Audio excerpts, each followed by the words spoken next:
अम्मी, अनुषा का एक्सीडेंट हो गया। अकल पे पर्दा पड़ गया था। जब अकल पे पर्दा पड़ जाता है ना तो फिर ऐसे ही हादसा होते हैं। पता है आज जो खुशी मैं महसूस कर रहा हूँ उसकी केक ही कुछ और है। इसे क्या लगता है अब तक वो जिंदा होगी या? आप क्यों इतना खुश हैं? इसे बात इतनी खुशी की ऐसा कह रही थी कि लड़के वालों को हमारी अनुषा बहुत पसंद आई। अनुषा, एक बात पूछूं तुमसे? मेरे घर का झूठ बोल के तुम किसके साथ गई थी?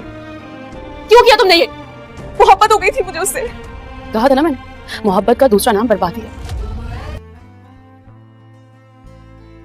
तुम ठीक कहती थी अली से, झोपड़ियों में रहने वाली लड़कियों के लिए वाकई शहजादे नहीं आते।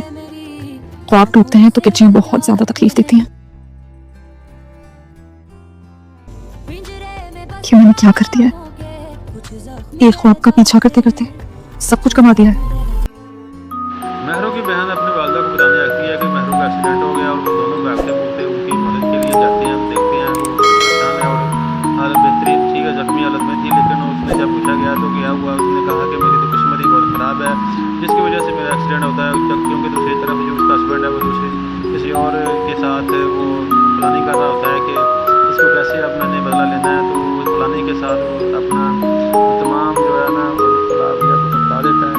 अब ये दूसरी तरफ जो उनकी वालदा होती है वो उसके बदला लेने के लिए जब जाती है तो वहाँ पर उसकी जो सासू होती है वो कहती है कि लड़के वो जो उनकी मर्ज़ी चलेगी। अब और दूसरी तरफ जो है उसकी जो बहना है वो बार बार उसको टॉर्च कर देखती है, परेशानी हालत में देखती है, तो उसके लिए वो परेशान होती है। उससे पूछने पर कहती है कि मुझे बताओ क्या मामला है। वो कहती है कि मुझे मोहब्बत हो गई थी जिसकी वजह से मुझे उसने धोखा दे दिया है और धोखे में मैं बहुत परेशान रहती हूँ।